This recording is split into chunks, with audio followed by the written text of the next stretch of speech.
Okay, so I'll demonstrate this now on a Cat 6 cable. So I've already preset my tool ahead of time on a scrap piece of cable. Right? Make one turn. Now, let's zoom in on this. See that? I haven't penetrated the cable at all. There's just a light score around that cable. Let's try to get some light on that, just so you can see that. See that? I have not actually penetrated that. Now watch this. Boom, it just split. Okay? Let's zoom out. Pull. There you go. I just stripped that without using the ripcord, without using the other tools, with this tool.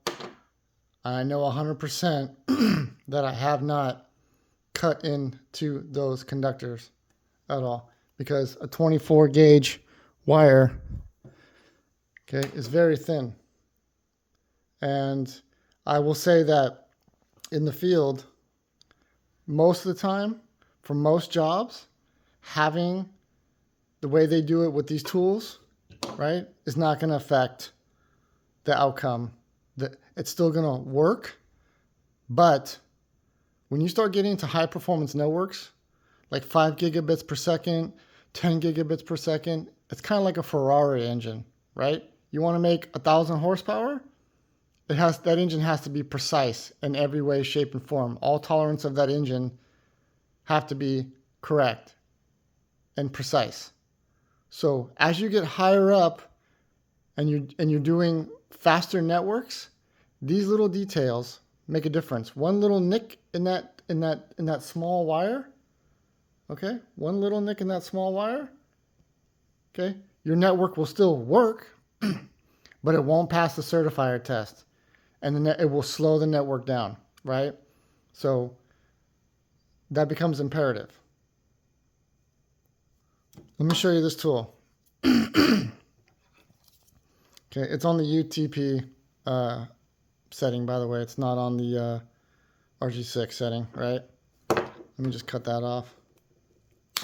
Okay, I'm gonna make one pass. Excuse me. I'm gonna make one pass with this tool. Okay, just like I did the other tool, right? Here we go, one time around. Okay, let's zoom in on that. I've already cut into that jacket completely. It's completely sliced all the way around. How do I know I haven't cut into those wires there? How do I know? You don't know. Okay, I've seen, and this pretty much applies to all these spring-loaded tools, okay? They're all the same, pretty much. Some may have some different amount of tension, but this, this one particularly has a lot, all right? I've seen guys do this.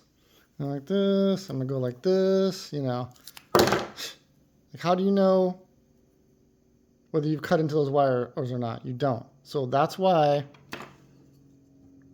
they make nicer ones of this. In fact, I'm probably gonna upgrade soon because this is having problems with Cat 6A and it's becoming more commonplace. But a tool like this with an adjustable blade is the preferred, in my opinion, is the preferred method of stripping wires. Thanks for watching.